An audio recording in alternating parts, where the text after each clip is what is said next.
एक वृद्ध माँ रात को 11:30 बजे रसोई में बर्तन साफ कर रही है।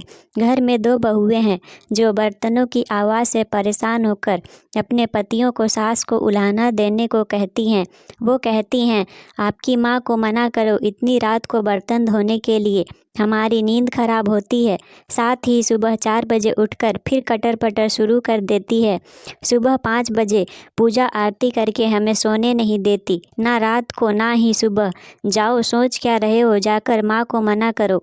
बड़ा बेटा खड़ा होता है और रसोई की तरफ जाता है। रास्ते में छोटे भाई के कमरे में से भी वही बातें सुनाई पड़ती है जो उसके कमरे में हो रही थी।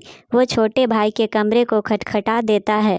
छोटा भाई बाहर आता है। दोनों भाई रसोई में जाते हैं और माँ को बर्तन साफ करने में मदद करने लगते हैं। माँ मना करती है पर वो नहीं मानते।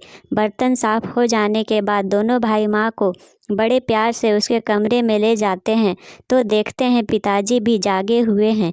दोनों भाई माँ को बिस्तर पर बैठा कर कहते हैं, माँ सुबह जल्दी उठा देना, हमें भी पूजा करनी है और सुबह पिताजी के साथ योगा भी करेंगे। माँ बोली, ठीक है बच्चों। दोनों बेटे सुबह जल्दी उठने लगे। रात को 9:30 पर ही बर्तन मांजने लगे तो पत्नियाँ बोली, माता जी करती तो हैं, आप क्यों कर रहे हो बर्तन साफ?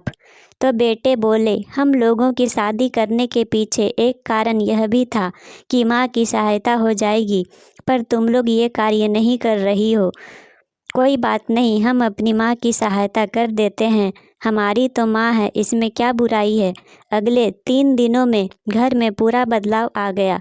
बहुएं जल्दी बर्तन इसलिए साफ करने लगी कि नहीं तो उनके बर्तन पति साफ करने लगेंगे। साथ ही सुबह भी वो भी पतियों के साथ ही उठने लगी और पूजा आरती में शामिल होने लगी।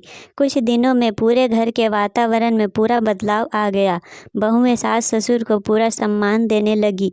माँ का सम्मान तब कम नहीं होता जब बहुएं उनका सम्मान नहीं करती। माँ का सम्मान तब कम होता है जब बेटे माँ का सम्मान नहीं करे या माँ के कार्य में सहयोग ना करे।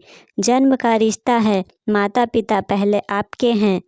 दोस्तों, पूरी कहानी सुनने के लिए आपका धन्यवाद और कहानी अच्छी लगी हो तो ज़रूर शेयर करें।